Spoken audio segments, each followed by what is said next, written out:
Assalamualaikum warahmatullahi wabarakatuh. Waalaikumsalam warahmatullahi wabarakatuh. Bismillahirrahmanirrahim. Alhamdulillahi rabbil alamin. Wassalatu wassalamu ala ashrafil anbiya'i wal mursalin. Sayyidina wa maulana Muhammadin wa ala alihi wa ashabihil mujahidin at-tahirin.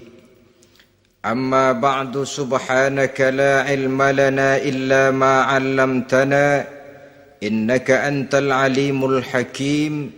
La hawla wa la quwwata illa billahil aliyyil azim.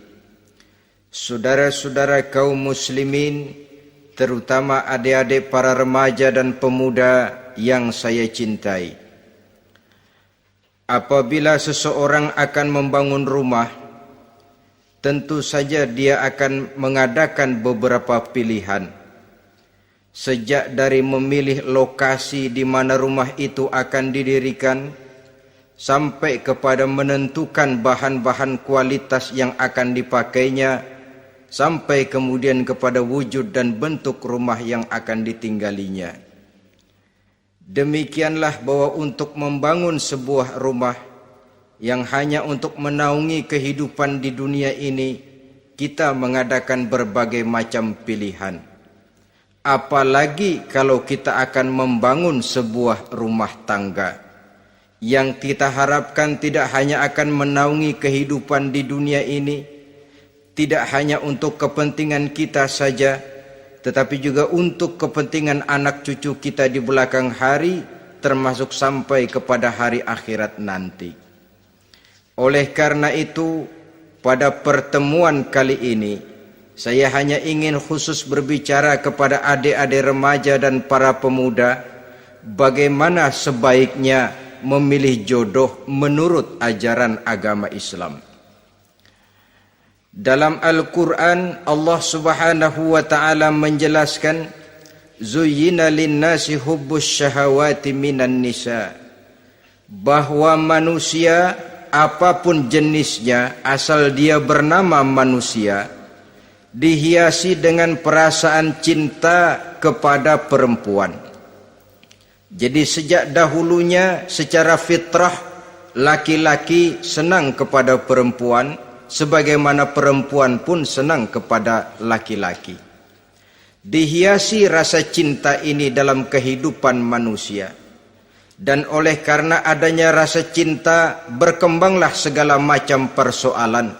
Sehingga seorang ahli cinta pernah berkata, cinta adalah 5 huruf yang membuat persoalan tidak akan pernah selesai.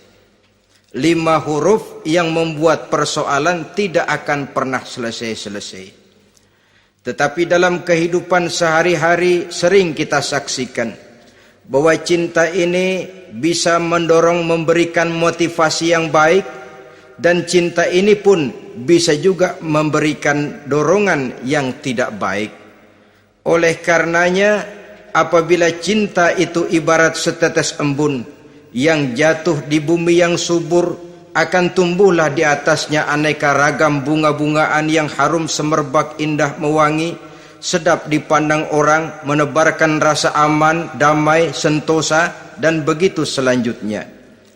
Tapi jika cinta itu jatuh di hati yang gersang dan tandus, tidak ada yang akan dapat tumbuh di sana selain sirih memanjat batu, kuning daunnya, lemah gagangnya, maka cinta yang semacam itu tidak akan memberikan dorongan positif kepada seseorang di dalam kehidupannya. Maka lebih dahulu kita akan membicarakan cinta dalam artian yang positif ini, untuk nanti sampai kepada perempuan yang bagaimana yang harus kita cintai, atau laki-laki yang bagaimana yang harus dicintai oleh seorang perempuan. Saudara hadirin yang saya hormati, cinta dalam artian yang positif, pertama, dia selalu mendatangkan keindahan. Yang kedua, cinta itu memberikan energi atau semangat untuk berjuang.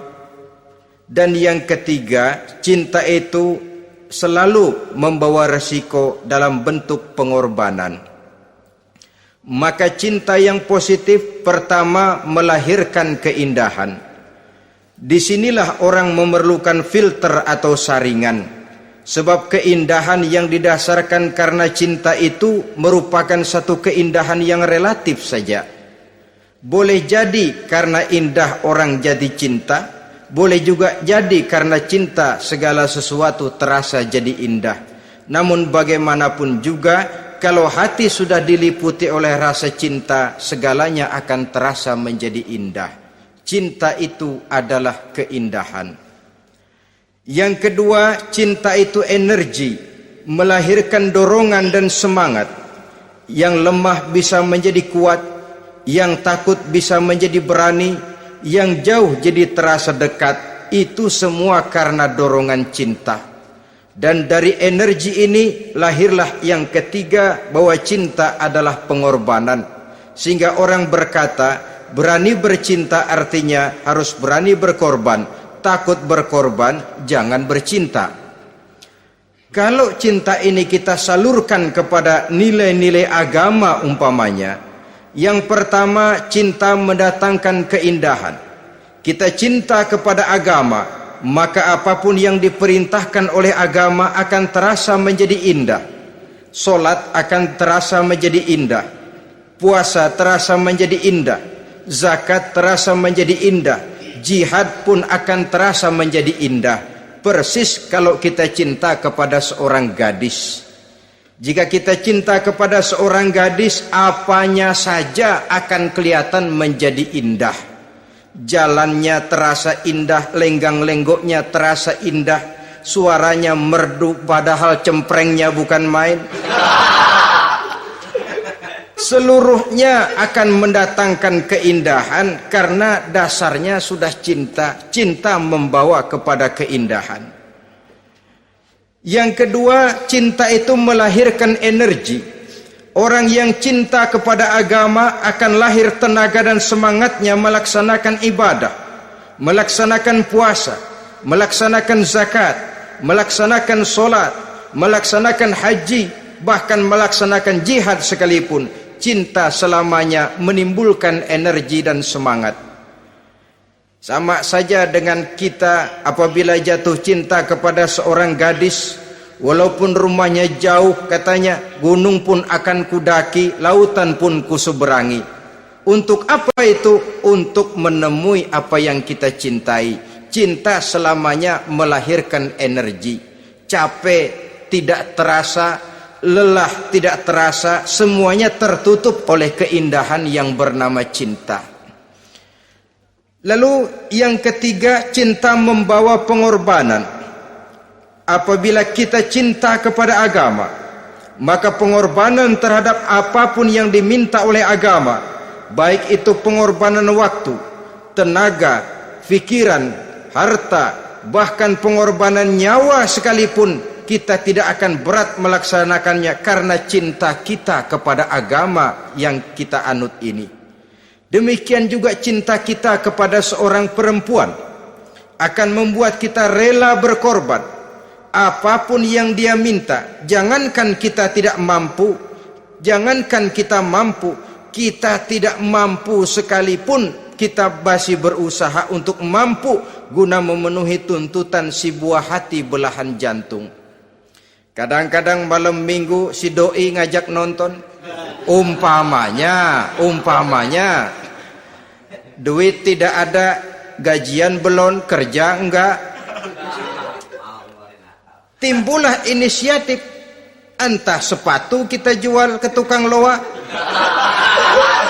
entah celana mampir dulu ke tempat lain, yang penting kita berkorban untuk memenuhi permintaan si buah hati belahan jantung. Ketika itu pengorbanan sudah tidak kita rasakan lagi. Bahkan pengorbanan yang paling pedih sekalipun, dalam gurau, dalam bercanda misalnya, dicubit kita oleh kekasih kita, pedih bukan main, terkelupas kulit, mengalir darah, bukan nangis, nyengir. malah kadang-kadang minta tambah dicubit lagi. Itulah romantikanya cinta, sanggup membuat orang berkorban, melahirkan energi dan semangat, menambah keindahan dalam kehidupan, sepanjang dia dalam artian yang positif. Kalau demikian masalahnya, di dunia yang penuh dengan perbenturan nilai sekarang ini, orang sering salah jalan bagaimana memilih jodoh untuk membangun rumah tangga yang bahagia. Jangan lupa bahwa membangun rumah tangga ini bukan hanya untuk 1-2 bulan, bukan hanya untuk 1-2 tahun, bahkan bukan cuma untuk kehidupan dunia, lebih daripada itu pun untuk menunjang kebahagiaan di akhirat. Oleh karenanya, memilih jodoh bukan satu hal yang mudah, bukan satu hal yang bisa dilaksanakan sambil lalu, tetapi memerlukan penelitian, memerlukan pengamatan yang mendalam.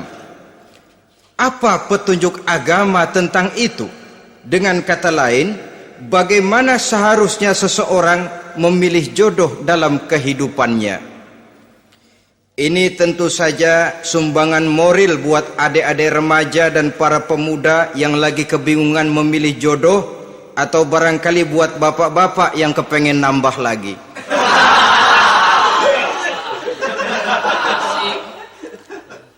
Mohon maaf kepada ibu-ibu, saya tidak menganjurkan, cuma ngajarin. Yang pertama, menurut Nabi, nikahilah perempuan itu karena rupanya, karena hartanya, karena keturunannya, dan karena agamanya. Ada 4 motif utama di sini. Pertama, memilih jodoh, lihatlah rupanya. Lagian siapa yang kepengen dapat jodoh rupanya nggak karu-karuan? Cari rupa yang cantik, indah, dan menawan. Namun jangan lupa, saya katakan di zaman di mana sering terjadi benturan nilai seperti sekarang ini, orang sulit untuk mendapatkan keaslian. Di mana teknologi sudah sedemikian canggih, di mana ilmu kedokteran sudah sedemikian maju, maka berbagai macam rupa bisa dibentuk dengan apa yang dinamakan operasi plastik misalnya. Yang pesek bisa dibikin mancung, kuping yang kelebaran bisa dibikin sedang, pipi yang kembung sebelah bisa dibikin rata, janggut yang tidak menarik bisa dibikin bak lebah bergantung katanya. Oleh karena itu, kalau pilihan hanya tertuju kepada rupa yang cantik saja semata-mata, kita sudah melakukan satu kesalahan yang sangat besar. Sebab apa? Diperingatkan oleh Nabi melalui hadis Ibnu Majah, Bazar dan Baihaqi dari Ibnu Umar. Janganlah kamu kawini seorang perempuan karena kecantikannya, sebab kecantikan boleh jadi akan mencelakakan. Jangan juga kamu kawini perempuan karena hartanya, sebab kekayaan biasanya akan mendatangkan kesombongan. Tetapi kawinilah karena agama dan akhlaknya, karena itulah yang akan membawa kepada kebahagiaan. Saudara-saudara kaum muslimin, terutama adik-adik remaja dan para pemuda, dikala usia puber, apalagi mata baru terbuka, awal balik namanya, remaja sering kehilangan filter. Pokoknya asal ngelihat rupa yang sudah lemot, denok, geboy, pikiran pun hanyut, malam terkenang, siang terbayang, tidur tak nyenyak, makan tak enak katanya, selalu terbayang wajah si doi. Dikala itu orang kehilangan pertimbangan bahwa rupa yang cantik kadang-kadang sering menipu. Diriwayatkan oleh Imam Ibnu Abbas, satu hari ketika sedang kumpul dengan para sahabat, lewatlah orang dengan potongan potongan orang kaya. Kelihatan kan, orang kaya sama orang miskin jalannya aja lain kan. Jalannya saja, jangan gaya hidupnya, jalannya saja lain. Liwat dia, Rasul bertanya kepada seorang sahabat, menurut pendapatmu bagaimana orang yang lewat itu? Kata sahabat, oh yang lewat ini ya Rasul, kalau dia meminang perempuan pasti diterima.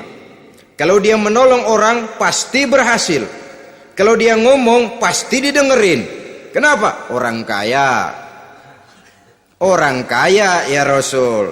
Kalau dia minang, perempuan mana yang kagak bisa menerima kalau dipinang oleh orang kaya, biar mukanya udah belipet kayak dompet tanggung bulan.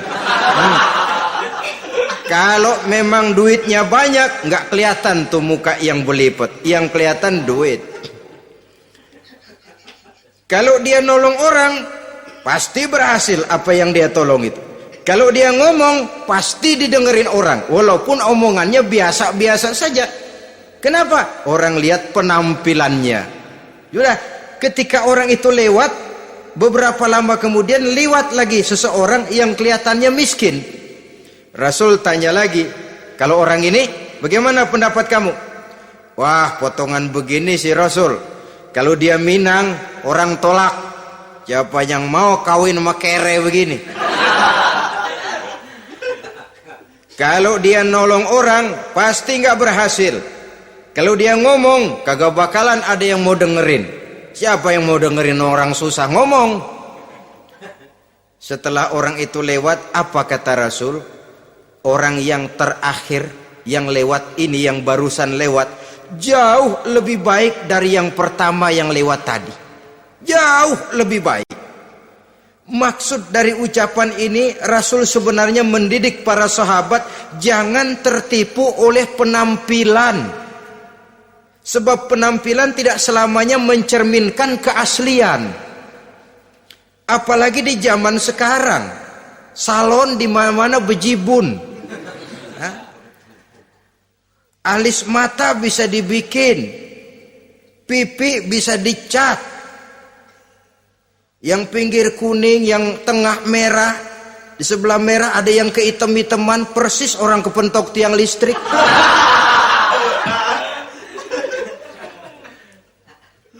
Kecantikan yang artifisial, kecantikan yang bukan alami. Karena itu silakan saja cari yang cantik, tapi jangan terpaku sampai di situ. Sebab kecantikan di samping dia mudah berubah oleh pergeseran masa dan pertukaran waktu, ternyata penampilan tidak selamanya mencerminkan keaslian. Lain hari seorang sahabat pernah mengadu, "Ya Rasul, ada apa? Inna imraati la turaddu yadul lamis." Ya Rasul, istri saya tidak pernah menolak tangan orang laki yang menjamahnya, mengajak salaman kepadanya. Apa jawab Rasul? Ceraiin aja. Tapi hati saya berat ya Rasul, saya cinta betul sama dia. Ya kalau hatimu berat, jaga dia baik-baik. Nah, dari riwayat ringkas ini kita ambil satu perbandingan. Memang punya istri berwajah cantik itu kadang-kadang si malakama kalau imannya tidak kuat. Si malakama. Kita diemin aja, binal, makan hati, nggak aman, nggak tentram. Jangan-jangan saya berangkat ke kantor, dia ngompreng. Buah si malakama, seperti orang tadi, ya Rasul. Istri saya kelihatannya sebenarnya tidak negatif maksudnya ini, cuma bersalaman, tapi terlalu ngobrol. La turaddu yadul lamis, tidak pernah menolak orang yang ngajak salaman. Ya sekedar salaman. Tapi kan awalnya dari salaman. Kalau sudah salaman kan strum bisa ngederdet dari tangan situ. Kata Rasul sederhana saja. Ya kalau memang begitu ceraiin. Saya nggak kuat Rasul, saya cinta betul sama dia. Kalau kau tak kuat berpisah dengan dia, jagalah dia baik-baik. Ajar, didik, tanamkan rasa keagamaan di dalam hatinya. Saudara-saudara kaum muslimin, jadi rupa yang cantik tanpa didasari oleh nilai-nilai agama akan membuat seorang suami di rumah tangganya seperti si malakama. Seperti berhadapan dengan buah si malakama kalau tidak diiringi dengan nilai-nilai moral yang luhur dan bekal agama yang tangguh. akan pergi jauh dari rumah rasanya tidak aman, sedangkan di rumah saja siapa yang akan mencari nafkah, dan begitu selanjutnya. Orang tadi jelas berhadapan dengan buah si malakama, didiamkan makan hati. Sebab maaf, kalau seorang suami sudah tidak punya rasa cemburu terhadap istrinya, itu kan yang disebut dayus. Dan dayus itu jangankan masuk surga, bau surga saja dia tidak dapat.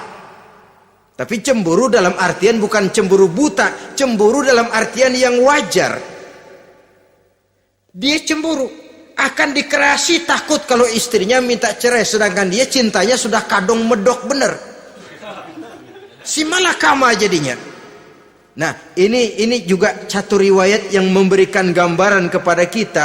Pilihan, silakan cari rupa yang cantik saja. Cari yang cantik. Tapi kalau itu dijadikan motif utama tanpa dasar-dasar agama, saya khawatir nanti rumah tangga kita akan berhadapan dengan buah si malakama. Jadi adik-adik remaja, usaha, ikhtiar, cari yang cantik, yang kira-kira nggak membosenin, supaya kita betah tinggal di rumah, supaya kita merasa ada tempat berbagi rasa, ada tempat kita bernaung. Sebab kalau nyari bini sebini-bininya mah, ya jodoh di tangan Tuhan, kagak usah nyari juga ntar datang diri umpamanya. Iya, kalau yang datang peot. Orang harus berusaha, walaupun pada akhirnya jodoh toh memang ditentukan Allah. Kan 3 hal yang kita tidak bisa menentukan itu katanya. Maut, rezeki, jodoh. Itu yang masuk mysterious problem. Problem yang misterius. Maut, misterius. Kapan kita mati, kita sendiri tidak tahu. Tahun depan, 50 tahun lagi, 100 tahun lagi, tidak pernah seorang pun diberitahu.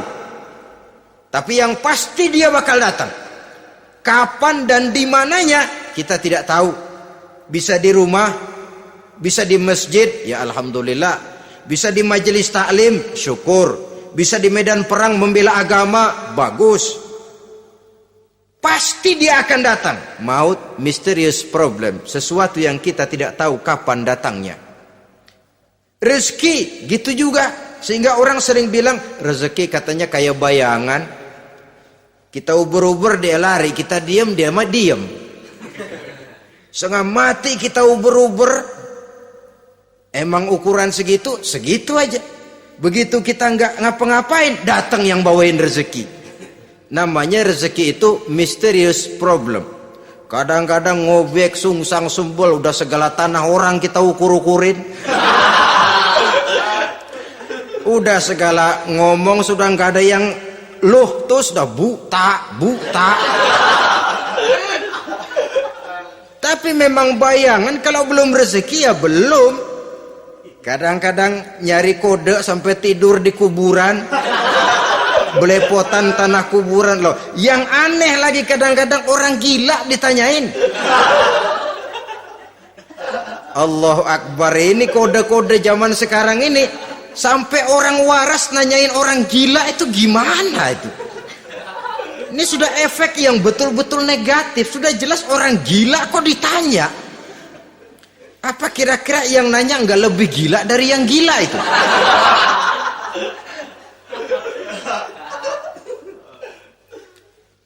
Saudara-saudara kaum muslimin, terutama adik-adik remaja dan para pemuda, jadi silakan saja cari rupa yang cantik. Karena dia akan jadi tautan hati, buah hati belahan jantung, tempat kita berbagi rasa, tempat kita pulang dan tinggal di rumah tangga kita. Tapi hendaknya kecantikan rupa itu diiringi juga dengan kecantikan budi. Karena itu cari rupa yang cantik. Ini pilihan utama. Yang kedua, kata Nabi, harta, cari yang kaya. Tetapi jangan lupa, jangan dijadikan pilihan utama, karena kekayaan sering mendatangkan kesombongan. Apalagi kalau seorang pemuda mendapat istri orang kaya, hidupnya dimodali oleh istrinya, maka biasanya wibawanya sebagai seorang suami akan hilang. Akhirnya komando di tangan istri. Dikala itulah suami tidak lebih daripada prajurit yang taat kepada komando istrinya. Padahal menurut konsep Quran, ar-rijalu qawwamuna 'alan nisa, laki-laki diciptakan sebagai pembimbing bagi perempuan. Kalau nanti satu saat terjadi benturan, sedangkan modal diberikan oleh istri, terjadilah pengungkitan. Kata istrinya apa? Lu jangan bertingkah, lu kan kawin sama gue modal lu kolor doang.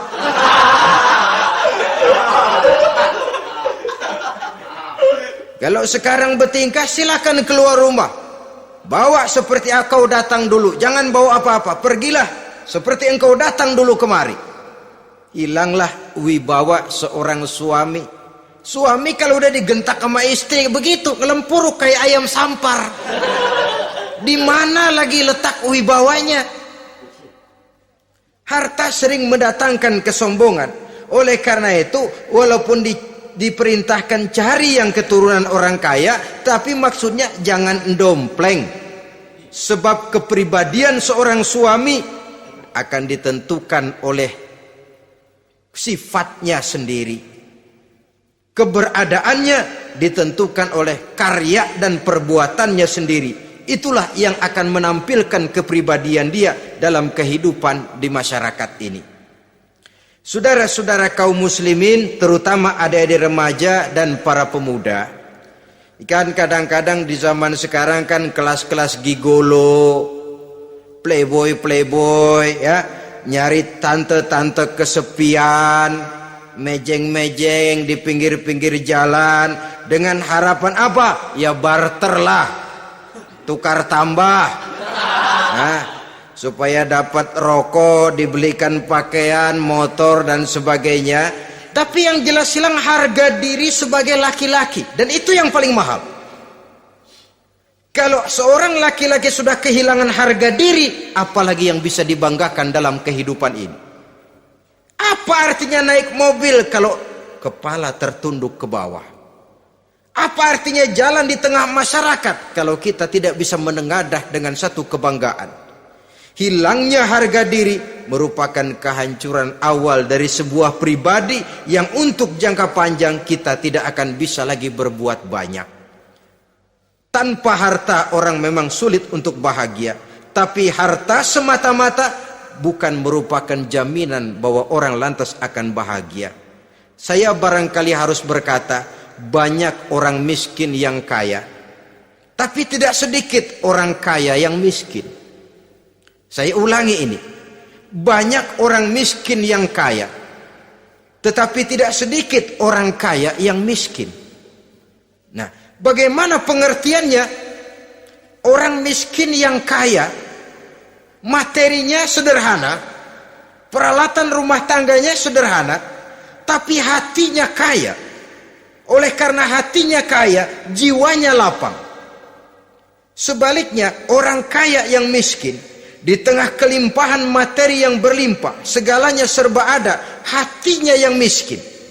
Kelimpahan materi tidak akan sanggup mengobati kemiskinan hatinya. Sehingga di tengah kehidupan yang serba ada, dia masih merasa kurang, maka dia tidak pernah cukup. Di tengah kemilauan dan gemerlapan serta glamornya rumah mewah, dia merasa hidup di tengah gurun pasir yang gersang dan tandus. Karena itu, biarlah miskin harta tapi kaya budi, daripada kaya harta tapi miskin budi. Lebih utama lagi kaya harta, kaya budi. Itu idealnya. Dasar pilihan ketiga sesudah rupa dan harta menurut Nabi, keluarga. Faktor keturunan sangat menentukan. Pepatah mengatakan, buah apel akan jatuh tidak terlalu jauh dari pohonnya. Biasanya kalau bapak kalong, anak kampret. bapak nyolong, anak nyopet. Itu fotokopi. Saudara-saudara, sungguh pun demikian, faktor keluarga bukan merupakan yang paling dominan, karena segalanya memang bergantung kepada hidayah dari Allah Subhanahu wa ta'ala. Kalau hidayah datang, bisa saja anak maling bisa jadi kiai. Kalau hidayah datang, bisa saja anak nabi malah ikut bersama orang-orang kafir. Pada akhirnya orang mau besar atau tidak bukan dengan jalan menyempeng kepada keturunan ke orang lain, tapi ditentukan oleh kepribadian dirinya sendiri. Tidak bisa kita menjadi besar dengan menyebut kebesaran orang lain. Itu sebabnya dicontohkan oleh Imam Ali pada saat beliau berkata, laisal fata may yaqulu kana abi walakinnal fata may yaquluha anadha. Anak muda yang gentleman adalah anak muda yang berani berkata, inilah saya. Bukan anak muda yang membanggakan leluhurnya. Ini kan zaman sekarang ini lagi ngetopnya lagu-lagu cengeng katanya dah. Sebenarnya menurut saya bukan cuma lagu cengeng yang jadi masalah. Lagu cengeng cuma satu efek dari sikap yang lebih utama dari itu, yaitu mental cengeng. Kalau mental sudah cengeng, apapun yang kita lakukan akan jadi cengeng. Tidak cuma lagu, kebudayaan yang lahir akan kebudayaan cengeng. Jadi pengusaha cengeng. Jadi pejabat cengeng. Jadi kiai cengeng. Kenapa? Mental cengeng. Di antara mental cengeng itu apa? Mengandalkan fasilitas atasan.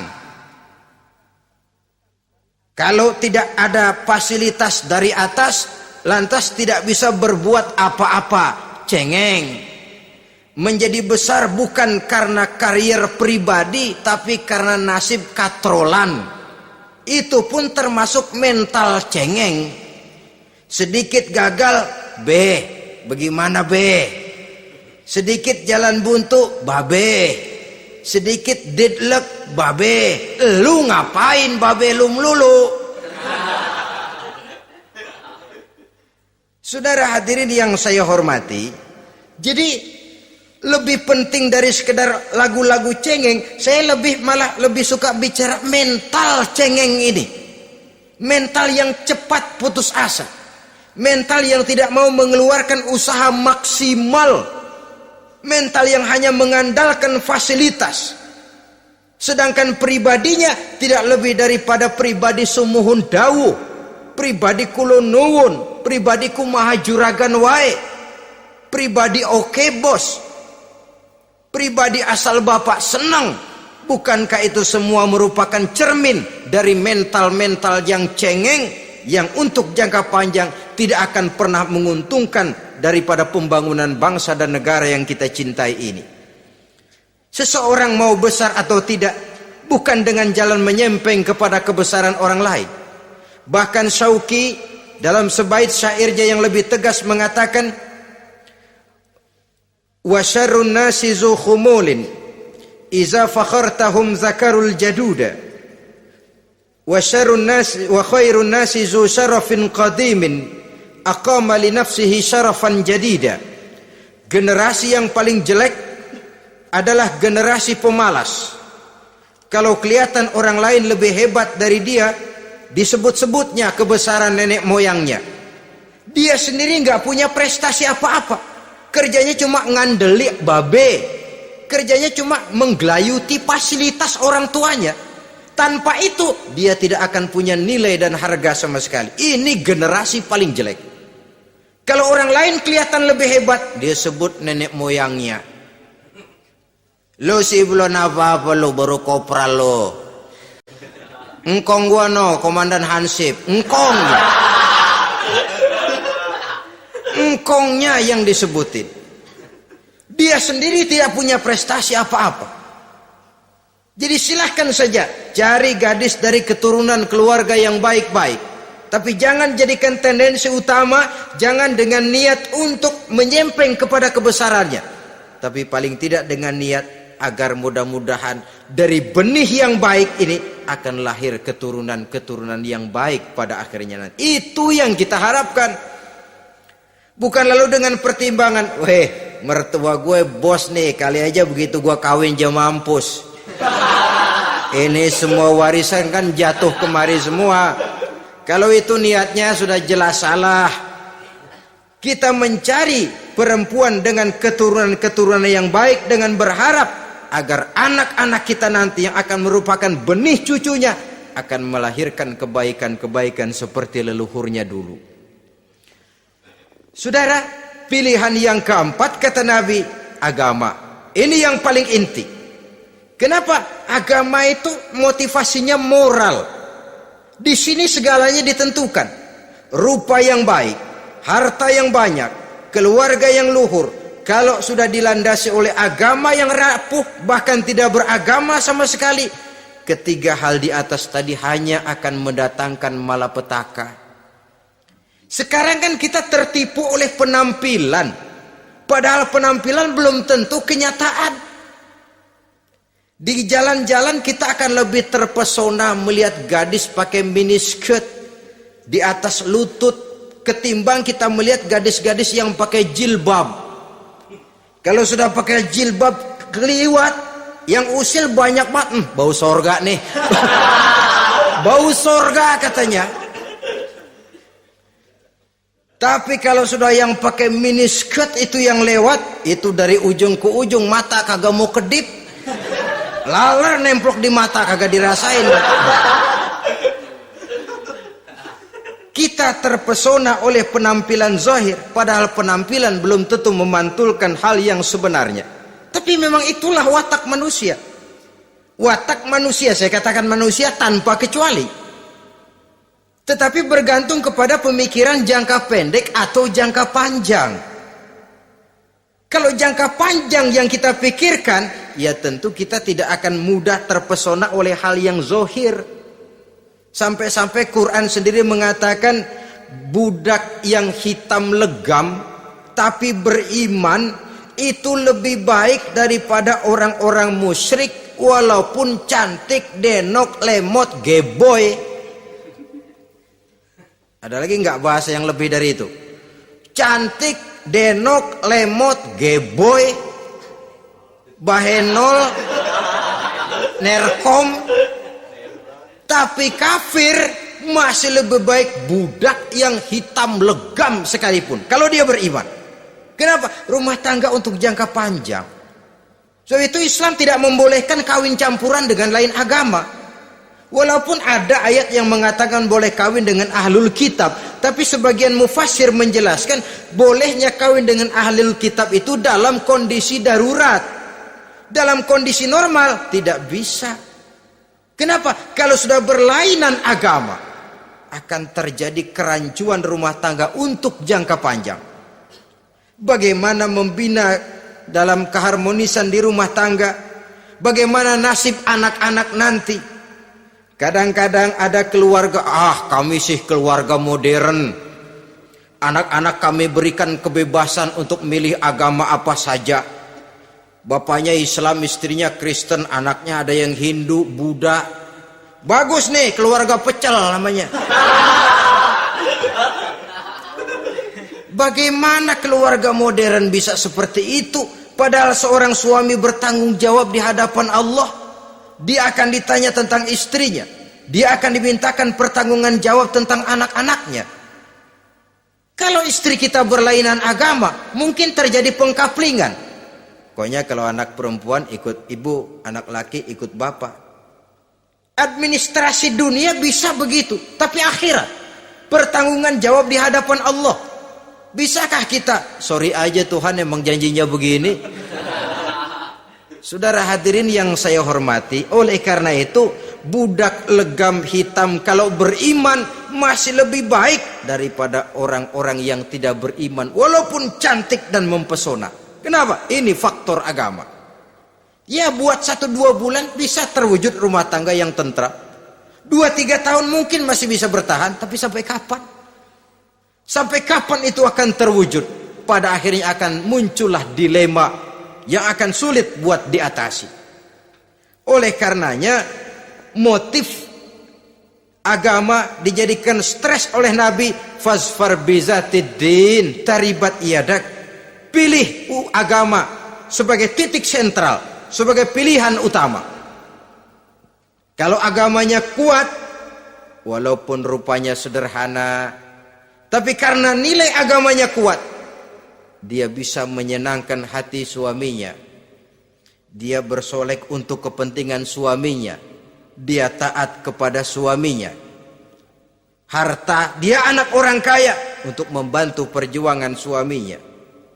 Tapi kalau tidak ada modal agama, rupa yang cantik bisa menyengsarakan suami. Apalagi kalau suami kere. Istrinya sudah cantik, kaya ataupun tidak kaya kadang-kadang. Udah, suaminya suruh ngempuk di rumah, bininya yang kerja.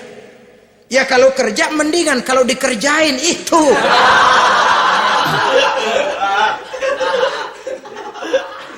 Itu yang repot. Saudara hadirin yang saya hormati, dan ini bukan satu dua kasus. Alangkah malangnya kalau sudah terkena hal seperti itu. Akhirnya seperti pengaduan sahabat kepada Rasul tadi.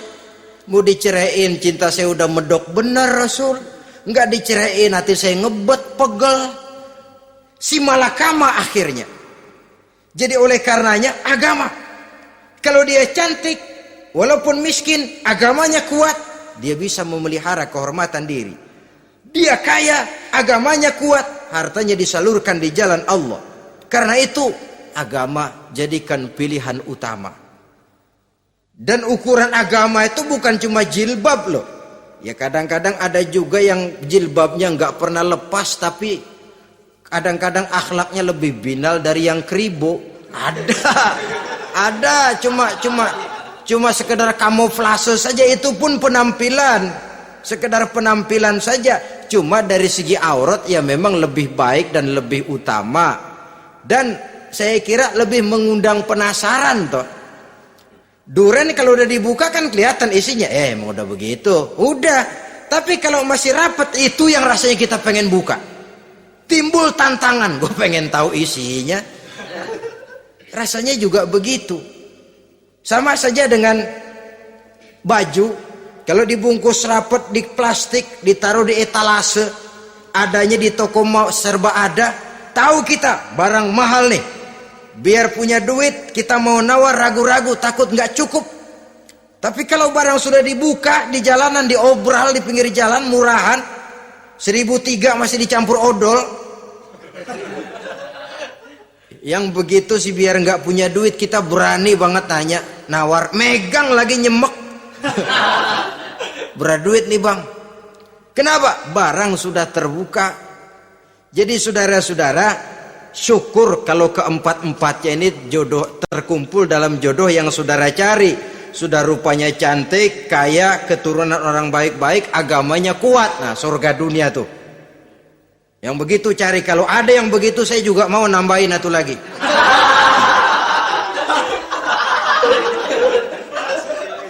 Tapi yang kumpul keempat-empatnya ini terus terang saja langka. Makhluk langka ini. Kadang-kadang cantik, kaya, keluarganya hebat, agamanya nol, akhlaknya kayak setan. Tapi yang paling celaka kalau empat-empatnya kagak ada. Rupanya jelek, melarat, bapaknya biang maling, kagak beragama lagi. Apanya yang mau dipilih? Mampus saja mendingan. Sudah nggak ada pilihan sama sekali tuh. Sudah nggak ada pilihan sama sekali. Saudara hadirin yang saya hormati, terutama adik-adik remaja. Nah, lalu apa motivasi agama dalam pembinaan ini apa? Agama ini kan memberikan contoh bahwa perempuan yang baik itu, yang kita ingin jadikan dia sebagai ideal dalam pencarian jodoh, tandanya 3. Iza ra'aitaha sarratka, kata Nabi. Kalau dipandang, dia bisa menggembirakan kamu. Kan ini yang penting buat seorang suami. Kalau saudara nanti jadi suami, punya istri yang jadi partner setia mendampingi suaminya. Kalau dilihat nggak bosenin, Kenapa? Dia berdandan untuk nyenangin hati suaminya. Enggak bosenin. Kan kadang-kadang ada bini kalau kita pulang demok aja fotonya.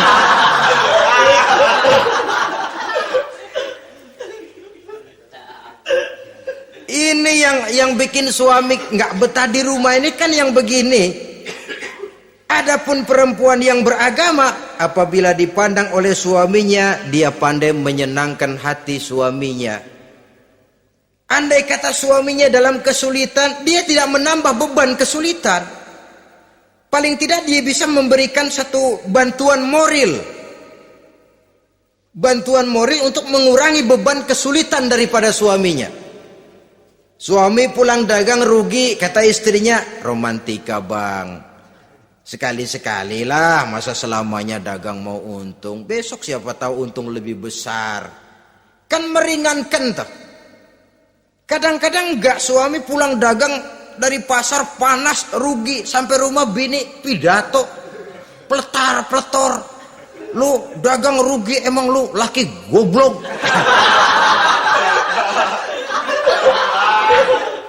Sudahlah di pasar rugi, di rumah digoblok-goblokin. Ini nanti kena penyakit broken home yang begini ini. Padahal kesuksesan di kantor, kesuksesan di pasar, kesuksesan di medan tugas selalu dimulai dari kesuksesan dan ketenangan dari rumah tangga. Dia berhias untuk kepentingan suaminya, tidak terlalu berlebihan, dan suaminya pun pandai menghargai istrinya dengan kata-kata yang menimbulkan gairah dan semangat. Melihat istrinya bersorak, kamu makin cantik saja. Jangan juga kadang-kadang suami ketus. Ngelihat daksu pulang kantor, lihat suaminya, istrinya dandan rapi, tumben lu mau bekasin apa? Mau bekasin katanya. Artinya apa ini? Pandai mengembirakan, bisa tenggang rasa, bisa berbagi rasa. Sehingga suami merasa ada tempat dia bertukar pikiran, ada tempat dia membicarakan persoalan. Dialog dalam kehidupan berumah tangga itu sangat diperlukan. Iza ra'aitaha sarratka, kalau dipandang dia sanggup mengembirakan kamu. Dikasih uang 500 senyum, 5.000 pun ketawa, menggembirakan. Dia bisa taruh kata hatinya kesel, tapi mulutnya senyum. Nah ini yang sulit ini. Senyum tapi kesel, kesel tapi senyum. Kadang-kadang istri itu kan kalau sudah kesel, suami pulang nggak bisa dia menyembunyikan kekesalannya. Dari jauh suami sudah lihat ini yang nyambut, ini bemo ini. Udah monyong serem. Saudara hadirin yang saya hormati, yang kedua, bila diperintah dia taat. Ini pengaruh agama. Sehingga Nabi mengatakan, "Lau amartu li ahadin ayyasjuda ila ghairiha, la amartul mas'ada la amartul mar'ata litasjuda ila zawjiha likibari haqqihi 'alaiha." Andai kata saja boleh aku memerintahkan manusia untuk sujud kepada sesama manusia, pastilah aku perintahkan perempuan untuk sujud kepada suaminya. Kenapa? Karena besar hak suaminya kepada dirinya. Untung sujud kepada manusia tidak boleh. Andai kata boleh, perempuan disuruh sujud sama suaminya. Ini tidak perlu sampai sujud, cium tangan saja minta ridho suami. Kadang-kadang perempuan sekarang berat. Paling banter setahun sekali lebaran doang. Laki pulang sembahyang tubruk, cium tangan minta redo, nangis segala macam. 3 hari habis lebaran beras habis, monyong aja lagi.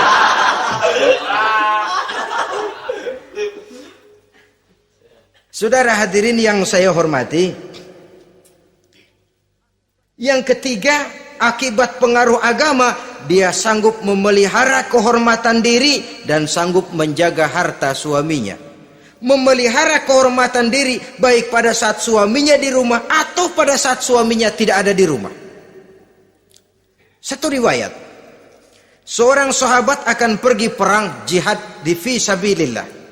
Ketika mau berangkat dia bilang kepada istrinya, saya mau berangkat perang. Kalau saya belum pulang kamu jangan keluar rumah. Baik bang.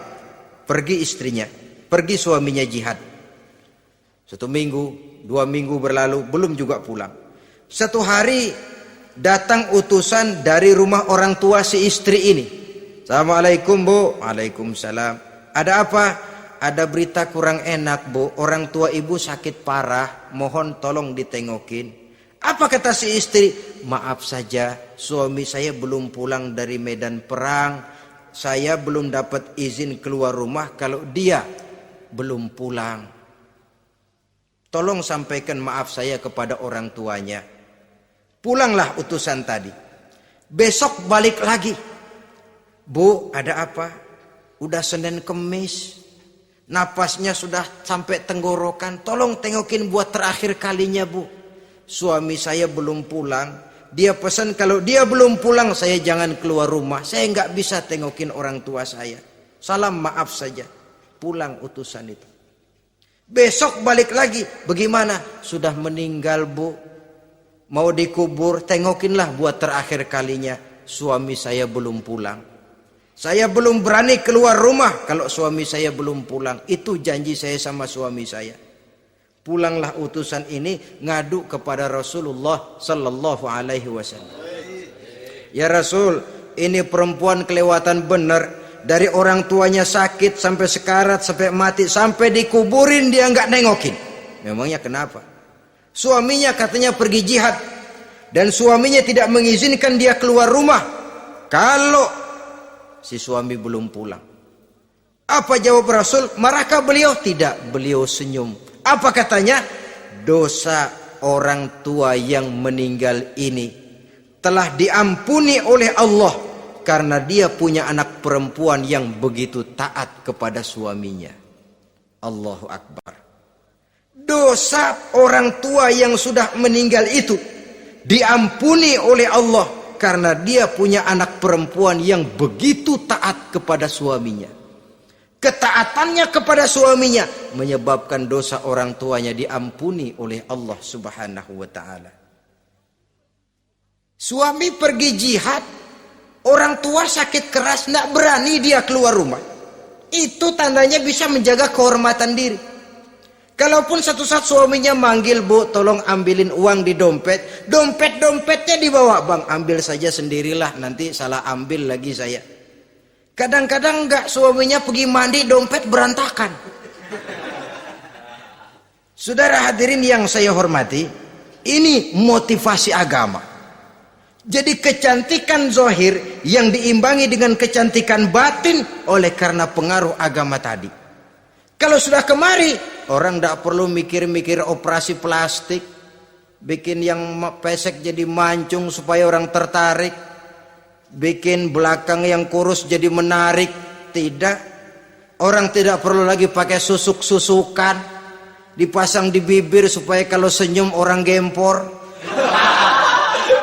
supaya kalau ngomong orang percaya, dipakai di kuping supaya macam-macam. Tidak perlu lagi pakai jompa-jampe, pelet-peletan supaya kalau diludahin orang ngikut. Nggak perlu lagi. Kenapa? Cinta itu nature, sesuatu yang alamiah, yang tidak bisa dipaksakan. Dia kudrati, karunia dari Allah.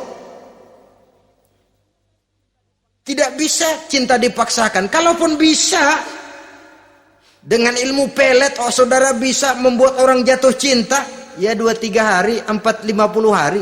Kesananya apa yang akan terjadi? Kelanggengan tidak akan pernah terwujudkan. Kenapa? Keterpaksaan yang akan timbul. Dalam kondisi semacam itu, rumah tangga tidak akan mengalami ketenangan dan ketentraman. Jadi biarkan cinta berjalan secara alamiah, karena dia memang alamiah.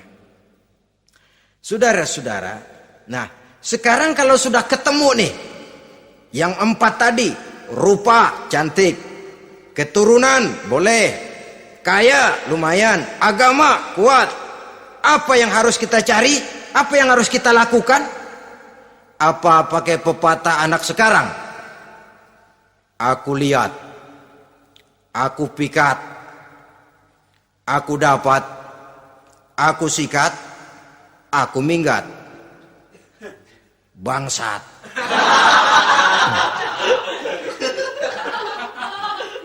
Itu kan ada moto cinta kilat begitu tuh. Cinta kilat katanya.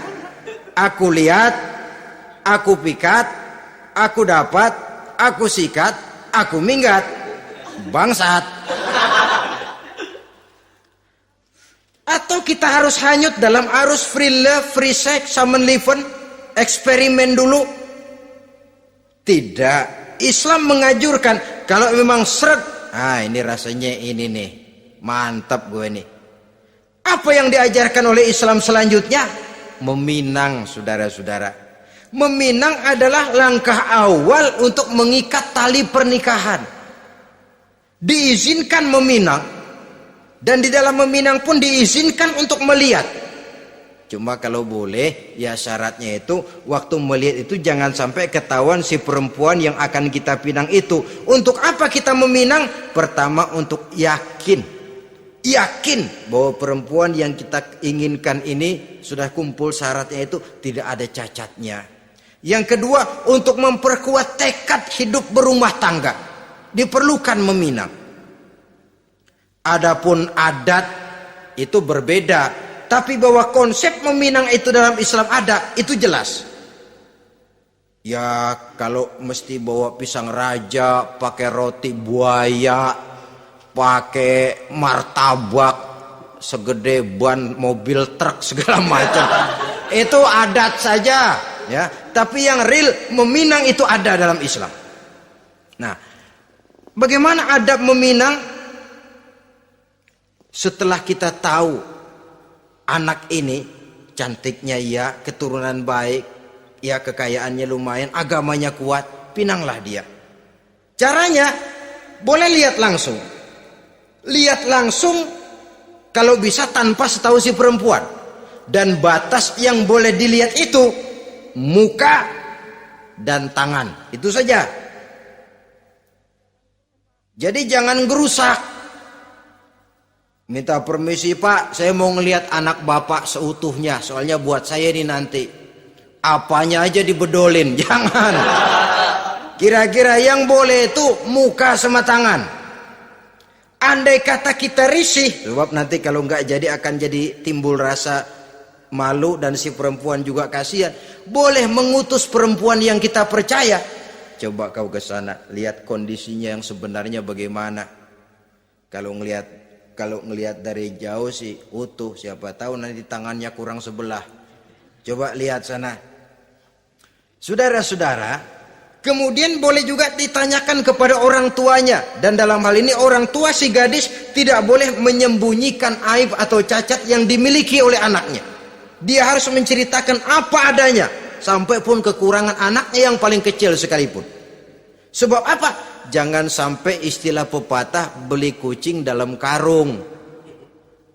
Kedengeran suaranya doang meong-meong, begitu dibuka tuh kucing gempor sebelah kakinya nggak ada.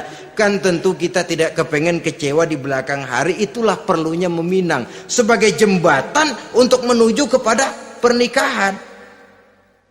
Nah, dengan demikian kalau sudah usaha meminang ini dilaksanakan, jangan merasa sudah setengah resmi. Ini yang kadang-kadang jadi penyakit. Malah sesudah meminang harus masing-masing lebih menjaga diri, menjaga kehormatan, menjaga pergaulan. Kenapa? Agar saat memasuki jenjang pernikahan nanti merupakan jenjang yang sangat ditunggu-tunggu. Ada rasa keinginan tahu. Kalau tidak, ya udah biasa, nggak giroh lagi ngadepin perkawinan. Kenapa? Kemarin-kemarin gue udah cobain. Hilang gairah lagi. Sebab itu kalau sudah meminang jangan merasa sudah setengah halal. Udah minang ini Kadang-kadang orang tua juga konyol, sudah dipinang diumbar. Lu mau kemana keda lu udah pinang? Padahal meminang itu cuma langkah awal. Sedangkan selanjutnya harus lebih berusaha menjaga kehormatan diri sampai pada saat nanti pelaksanaan pernikahan. Nah, saudara-saudara, terutama adik-adik remaja dan para pemuda, walaupun agak sekilas memang karena terbatasnya waktu pada pertemuan ini, mudah-mudahan bisa memberikan gambaran yang sepintas tentang bagaimana sebaiknya kita memilih jodoh di dalam membina rumah tangga yang bahagia. Semoga ada manfaatnya. Terima kasih atas segala perhatian. Mohon maaf atas segala kekurangan. Usikum wa nafsi bitaqwallah. Wassalamualaikum warahmatullahi wabarakatuh.